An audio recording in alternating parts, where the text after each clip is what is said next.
חברים, לקוחה הזמינה ניקוי ספה. עכשיו תראו. באו ועשו לה עם המברשת, לא יודע אם אפשר לראות את זה ברור, אבל עשו לה עם המברשת הזו שעושים.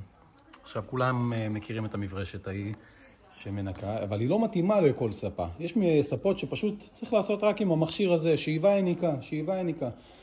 ואז בעצם לנקות את הספה כמו שצריך, לעבור מספר פעמים, לא להתעצל.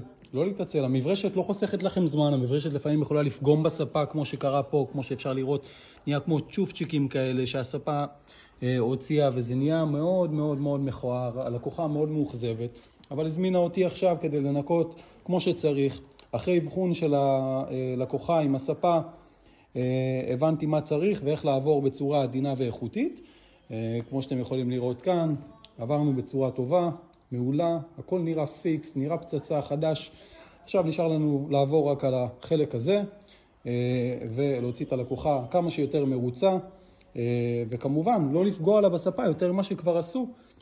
וחבל, לפעמים כשאתם מגיעים ללקוחה הביתה, או ללקוח כלשהו, ואתם רוצים לעשות עבודה טובה, תוודאו לפני כן שאתם יכולים להשתמש בכלים או במכשירים או באותם חומרים שאתם משתמשים, שמותאמים ספציפית לספה שאותה אתם מנקים. חברים, זה חשוב, זה סופר קריטי, וכאן בעצם, תראו, הלקוחה מאוד מאוד מאוד, הנה ככה אפשר לראות את זה ממש טוב. תראו מה קרה לה, זה רק מהמברשת הזאת, שעברו לה על החלק הזה, כי כנראה היה הרבה לכלוך, אבל עם הרבה לכלוך לא מתמודדים בכוח, מתמודדים בעדינות ועם חוזרות ונשנות עד שהלכלוך יוצא.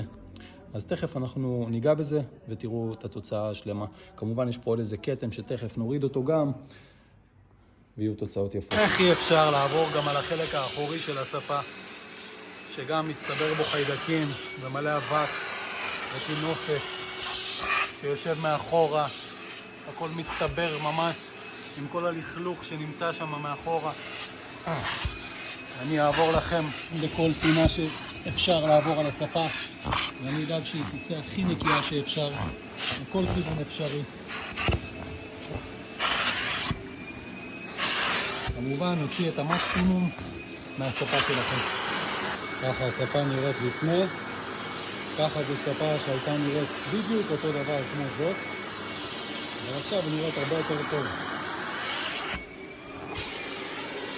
נתיחת פנים, נראית מעולה, יפהפייה,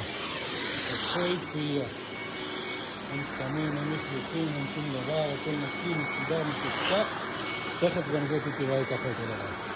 אז מקודם הראיתי לכם בעצם איך זה היה לפני, עכשיו יש לכם פה לפני ואחרי.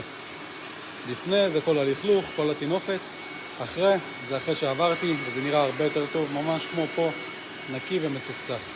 ותכף נמשיך ונראה את התוצאה הסופית. כמו שהראיתי לכם מקודם, ככה הספה נראית אחרי, החלק הזה נראה אחרי, כמובן נקי, נראה טוב, תוצאה מושלמת. החלק שאני הכי אוהב זה לראות קטם ולהעיף אותו, פשוט להעיף אותו. מפריע לי בעין, יהיה יותר.